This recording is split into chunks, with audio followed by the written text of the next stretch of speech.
What's going on, YouTube? We're back with Shades of Work our Let's Play of Katawa Shoujo. Last time we left off, what happened? I forgot what happened. Oh yeah, we built more stalls with, what's her face? She's in there. Sorry, names elude me. I don't know why. But, we were building stalls and Lily showed up and they had another argument, which Misha himself had to translate this time. A little awkward because he wasn't saying exactly what she's name meant, but who cares? Because, you know, he's a nice guy. He just doesn't want to hurt people's feelings. He's a decent guy. I understand him. I feel him here in my Kokoro. Anyway, so we're gonna continue our story now. The next day, I end up having to hunt around a bit at the start of lunch when I find that my usual vending machine near the dormitory is sold out of my usual favorite canned coffee. The teacher takes longer than I expected. Things have been so hectic lately that it takes some time for me to register why something smells different as I walk through the school gardens back to the cafeteria. The grass has been freshly mowed. The realization makes me pause and watch for a bit, the odd group of students chatting or playing around the grass, and a couple of teachers conversing on the path ahead makes it for a very idyllic scene. Unfortunately, a feel of imminent dread starts creeping up on me after a while, the feeling that I'm not alone. No! Why? I hate you! Go away! Hey Hisao, is that you? Yeah, it's me. I guess I should be happy it's him and not, say, a slasher. Ken begins talking as if he's having a conversation with someone other than me. Knew it, the haircut is unmistakable. No normal person would have a haircut like that. Unconsciously, I start touching the back of my head. Once I realize what I'm doing, I feel insulted, yet too surprised to even get indignant about it. Yeah, what are you doing here? Measuring the temperature. Winter will come soon. It'll be too cold for women to go out and have their sex in the city-style power lunches, followed by obstructive human wave formation walks in crowded urban areas. From your description, it seems like the only person who watches Sex in the City is you, Kenji, because you're lonely and depressed. Fuck you. I don't want to go for your ending because I hate you, but I feel like I have to. Just for closure. Just for the sake of closure. When this happens, a man will be able to walk the streets unfettered once again, and reclaim what is his heritage. In order to prepare for that day, I've been eating nothing but pizzas for the past week to store energy. Okay, that's what bears do. So, there's much we can learn from the bear. Kenji nods, empathetically agreeing with himself. Okay, so check this shit out. I was in town today, buying milk. Then a new clerk, some hipster girl with a baseball cap with 2 hockey sticks on it. I call her hipster hockey baseball hat girl. Who are you? Who are you? Get a YouTube channel. It'll get popular for all the wrong reasons. I noticed that the milk didn't have a price tag, so I told her to get over there and label that milk for future generations.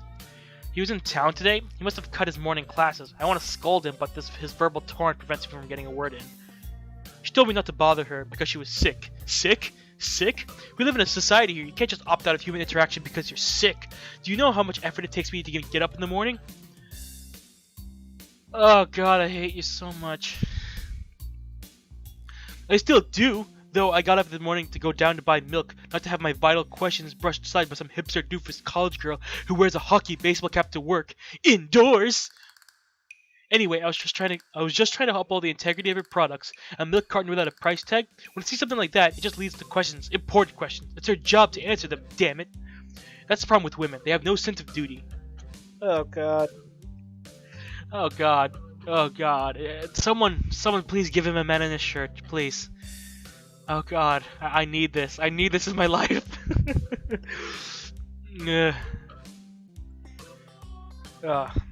Alright. I get diarrhea a lot, but you don't see me complaining about it. I soldier on and do what I have to do anyway, because that's what being a man is all about. If you have diarrhea, you keep going, for the dream of a better tomorrow. You know frequent diarrhea is bad. Maybe you should stop drinking so much milk. Maybe you're lactose intolerant. If you are, keep drinking, because I hope you'll die of gas explosion. I don't know what lactose intolerant does to the body. All I know is you can't process it well. Just keep drinking. Die. Please. I can't do that. That's what allows me to maintain my awesome strength. And in this world, a man's strength is the only thing that can't be browbeaten out of him by an increasingly pussy-whipped society. Oh god. Oh god.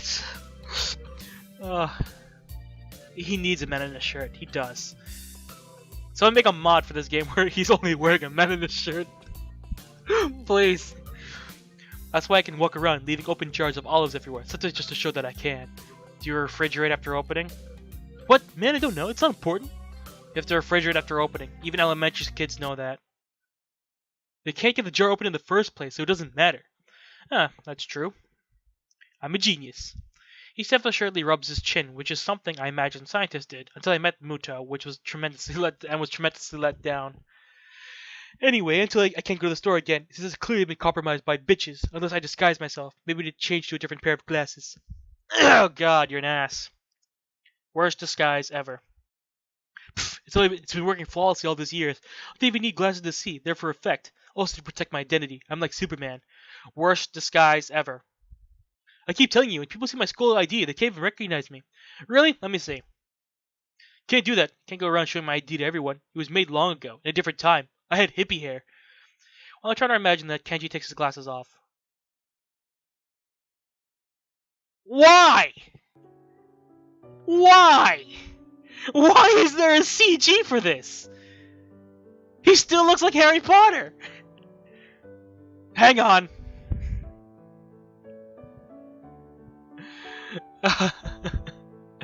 Future me, put a scar on him. Do it. Put the lightning bolt scar. You have to. You must. He squints as soon as they're off his face, which make him look even more tired than he already does. He was right. He does look very different. Kind of like he hasn't slept in years. Not different enough for you to be a good disguise, though. You need more sleep. Nah. You look like you need it. No way. These are the eyes of a man who has just seen things. A shaman's eyes. Terrible things. You can't imagine. Like when I made a ship in a bottle and my mom sat on it. There was blood and shreds of floral paint everywhere. That's what life experience is. Kenji doesn't seem very horrified, even though I think that is actually the first thing he told me about himself, that he could have been legitimately traumatic.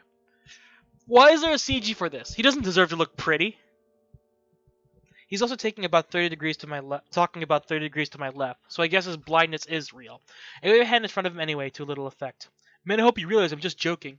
I laughed, pretending that I did. Somehow looking at him in the eyes is more difficult than usual.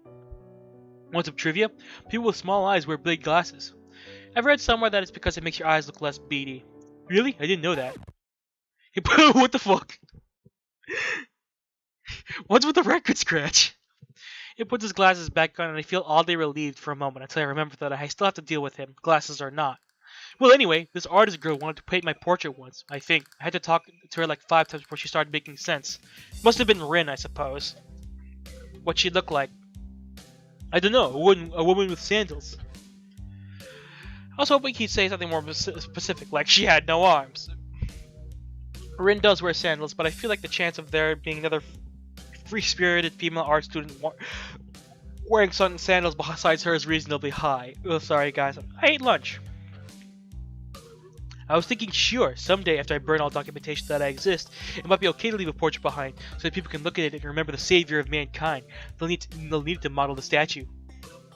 And then I thought about it thought about it some more and had to turn her down. It was tempting, but she wanted it for some school thing. It would be displayed. People would ask who I was, and only I hadn't saved society yet, so it would be pointless. And then if someone recognized me, I would have to explain myself. There's already a chain of events I don't want to deal with. I don't want to get mixed up in some weird situation. Shit like that always happens. Seeking out is a surefire way to get put on a list.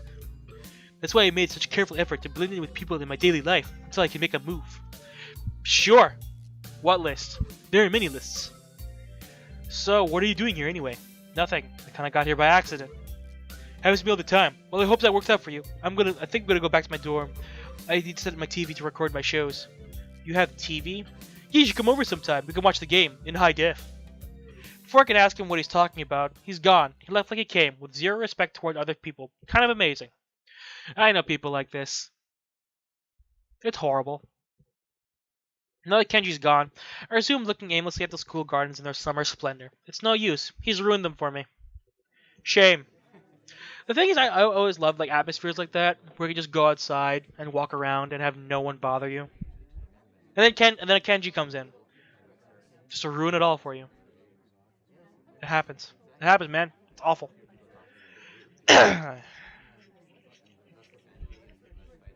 When I get back to the cafeteria, exhausted but alive, I think of eating lunch with Shizune again, but find her sitting at a table with Misha already. Aw man, cock blocked. Sorry guys, I'm clearing my nose. I don't know why, but whenever I record, my nose just gets stuffy. If this were anyone else, I would think how they were too far away for me to hear them. But this is Shizune and Misha, however.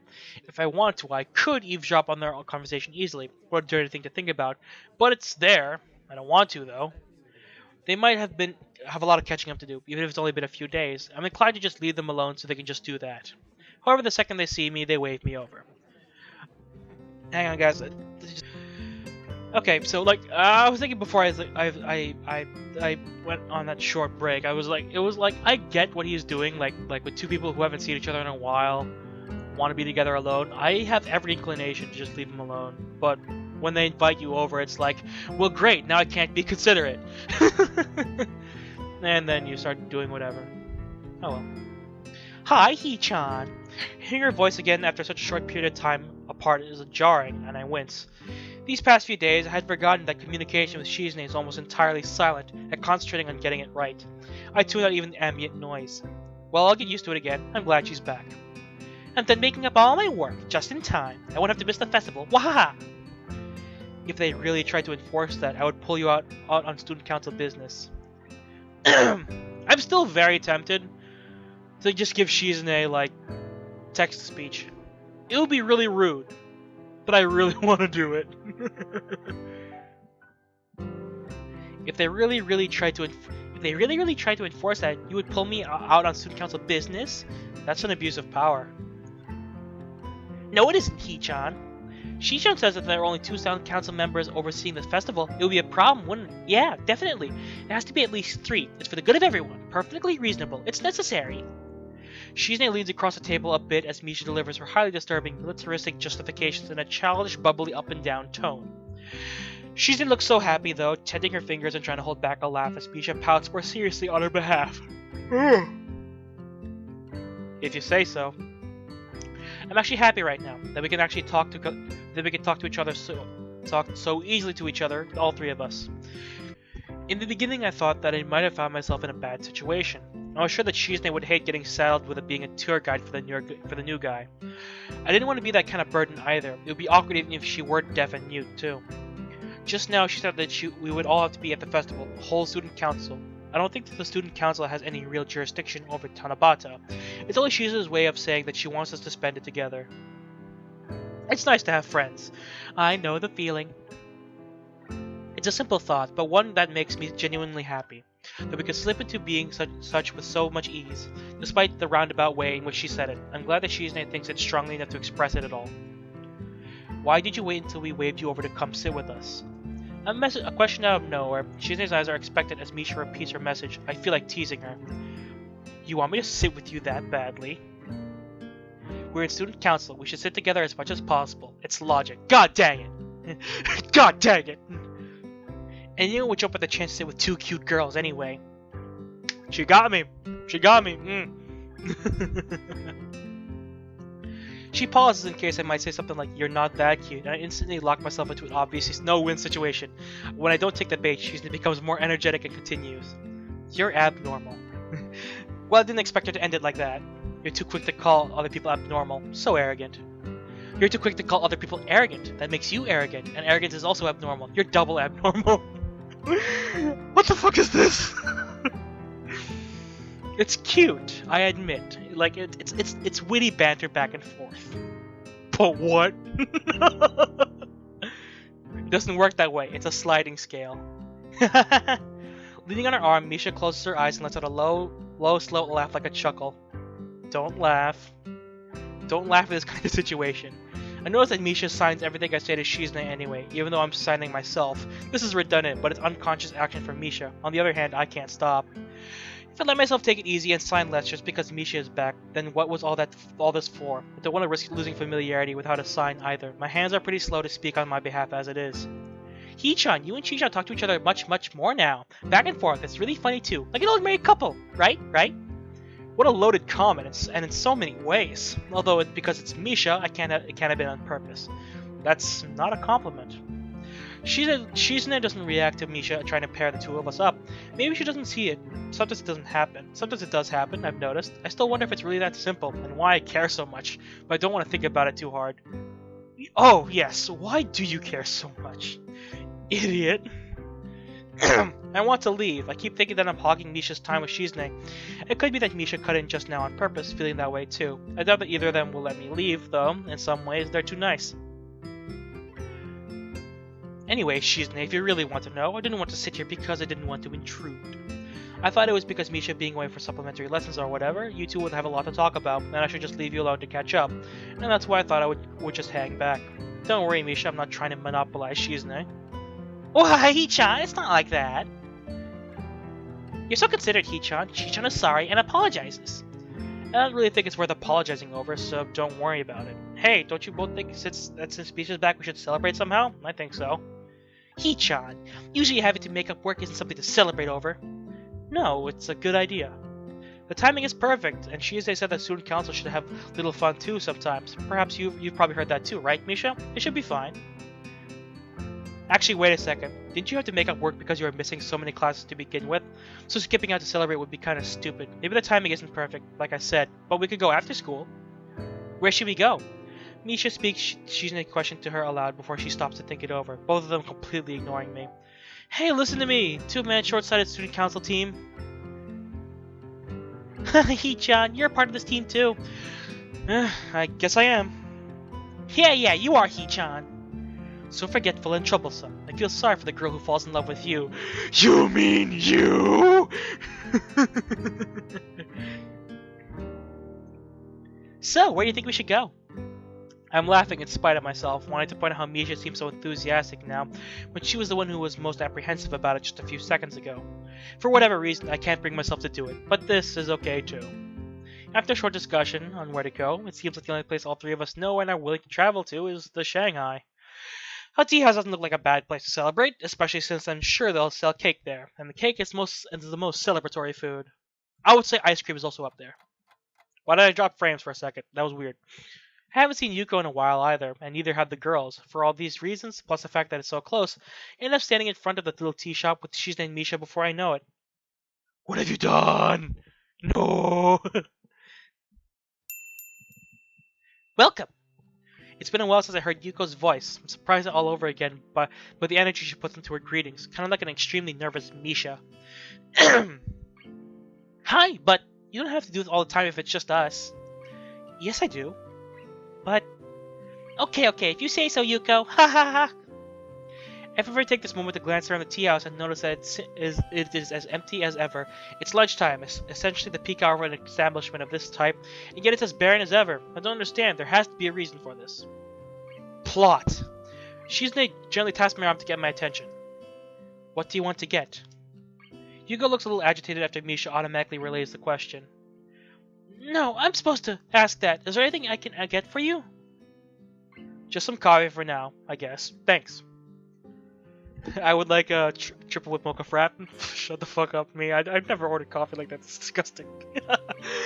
I have never ordered coffee in such a frivolous manner, and I never will. The most I order are like green tea fraps from Starbucks. I like those a lot. They're real good. I hate myself. I'm so white. Like, I'm not. I'm Filipino as fuck, but like, I just when I order from Starbucks, I'm like, I just feel like a white girl. The dedication Yuko has toward her waitressing duties is sort of admirable. So is the speed at which she whisks a slice of cake and our drinks to our table when we order. Then again, we're the only customers here, so who knows what it would be like with a full house. Shizune and Misha immediately dig into their cakes with gusto, probably because they can't talk with utensils in their hands. The whole point of sharing a meal with friends like this is being able to talk over it, after all. It makes sense that would be the same with them. I'm barely halfway through my cake when I hear the forks clinking as I set them down with their empty plates. Damn, girls can eat! It's not healthy to inhale your food. Very true. I do it though. So I don't really have room to speak. Haha, Hee-chan sounds like an old man. I cringe and instantly feel like I've been punched.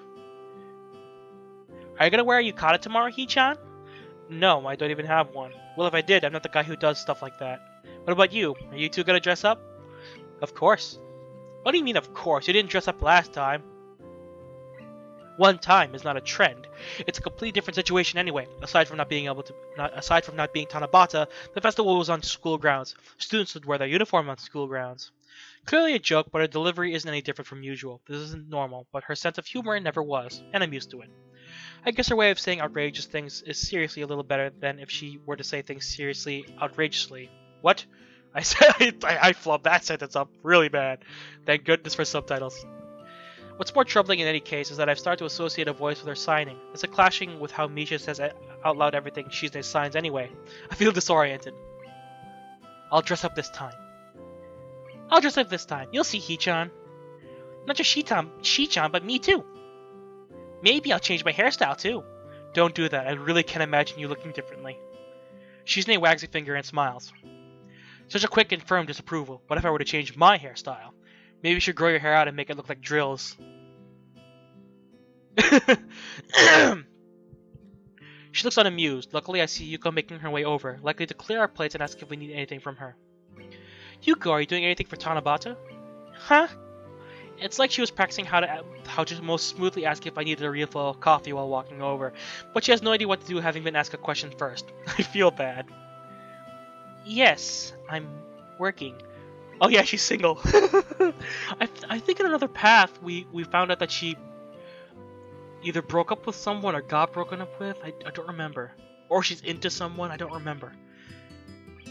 Yuko, they make you work on holidays? Aw. Oh god, I hit the mute button again. We have the most business on holidays, and sometimes tourists. I don't mind. I have to do my best. I completely understand. So admirable.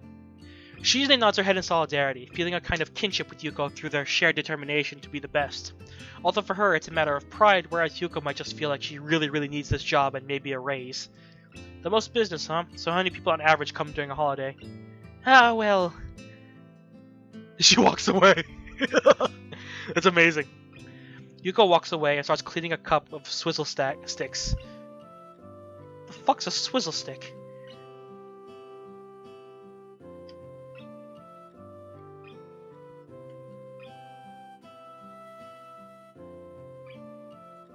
Oh! So that's what they're called. Essentially, a swizzle stick is one of those things that they put in coffee shops they put in your drink so you can stir it up yourself. That's basically a swizzle stick. I should have thought so. Oh, that isn't polite. This is not a proper what a proper waitress would do. Nevertheless, I sort of get my answer anyway. Clearly, business is scarce at best. I start to wonder again how the Shanghai remains open at all. Maybe this eclectic style of Teahouse is a trend that was outrageously successful before I got here, but isn't anymore, and they're just keeping it like this while they retool. Maybe the owner is rich and is involved in some sort of bet with someone else, or a crazy scheme to see who can lose the most money. Maybe they just conveniently miss mobs of customers by seconds each visit. Or maybe this place is just a front for arms dealers. Since there's no one else here, why don't you stay with us? We can talk about economic infeasibility, but Yuko doesn't take the bait, shaking her head from side to side emphatically. I never really celebrated Tanabata before, or dressed up for anything like this. I thought you'd be able to wear my yukata. Yay, yay! What do you mean, never? What about last year? Last year, Shisha, me, and the 3-2 class rep ran a stall for the festival. It was a Sobo stall, I think. Yeah, it was. Yep. The blind class rep of 3-2 must be Lily. I'm surprised they were able to work together on anything, but Misha would likely be the best possible buffer for that kind of thing, with how innocent she is. Shishan cooked, and Lily took the orders, and I translated for them. Shishan kept saying, it's so inefficient. Misha, why do you have to be the middleman? As in, why is there a middleman in the first place, huh? It would be fine if I did the cooking and you took orders. It doesn't make sense at all. But I think everyone had fun in the end, right, Shi-chan? Oh no, look at her face. She's like, I don't know what to say. Shizune adjusts her glasses grudgingly, causing Misha to break into laughter. It was the old student council's idea, that's why. So what was the last student council like then? Shizune finally decides to step in again, or it's more like she can't stop herself. Terrible. That was blunt. She ends with a chopping motion as if passing judgment on them. I hope she isn't going to elaborate a little. At universities and some private schools, student councils can control over millions of yen to budget and distribute as needed. Wow, really? Millions? Alright, and they are much more involved in school activities too, Hichan. From Misha's tone, it seems like this is newer to her than it is to me. The students This school student council was a joke in comparison. Don't give people positions of power if they don't have any power at all. What's the point? So, I want us to have more and more work. It was hard to convince the school and other student council members to allow it. Actually, a lot of the work you've seen us do is really work that I took on. Which is what Lily was talking about. If it wasn't for Shi-chan, the student council would just file attendance reports day in and day out. Would you prefer that, He-chan? Of course, He-chan, as soon as the workload started going up, most of the student council stopped coming. Okay, there's the music. I'm like, oh my god, it stopped at the perfect moment. But in all honesty, that's kind of a douchey thing to do. Because, like, I've been only on one e-board for a club, and I understand that the work is gonna pile up. Especially towards more busier seasons for your club. Like, every club has that one season, or 1 or 2 seasons that, like they're gonna be like, oh, there's gonna be a lot of fucking work. For us, it's the spring semester more than the fall semester, but, like, I know that happens. And it's not, like, it's their fault, really. It's more like people go into something expecting, like, a very light workload. And then they get a shit ton of workload, and they just can't handle it. And, like, in my opinion, like you should never go into something thinking that's gonna be easy. It's never gonna be easy. And, like, when you get swamped with work, guess what? If you say, oh, this is too hard, I'm gonna quit. Guess what? That's kind of on you. You chose this. But anyway, I'm not gonna do her laugh. It's hurting my throat. Shizune's fingers fold over each other carefully. It looks like she wants to add something, but can't bring herself to do it. Oops. Like she said, sign language gives you a little more time to think about what you say. I guess she feels like she can't talk about this. That was then, and this is now. Let's just have fun tomorrow. This is what she finally settles for. Yeah. Okay, the student council is adjourned for today. It has been adjourned excitedly because today was a good day. Ahaha!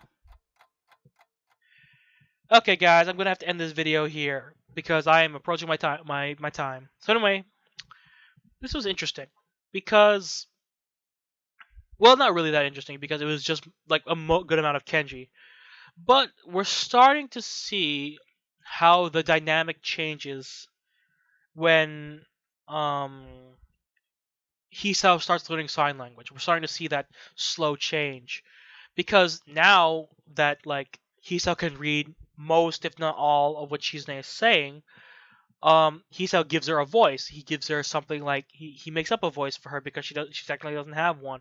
And when Misha talks, it's kind of weird for him now because he can translate for her, and, like, it kind of shows that no one is used to it yet. That Misha has to be like, oh yeah, I don't have to translate, but I should because I can't lose this habit. And Hisao is like, I can't stop signing because I've already gotten this far and I have to practice more. So it's gonna have to, like, it's gonna be a slowly changing dynamic between the group, and I'm guessing we're gonna slowly see it turn bad. But anyway, thank you guys so much for watching this video. If you like this video, hit that like button. If you want to see more videos from me or from this series, hit the subscribe button. And as I speak tongues, you are now going to the end card.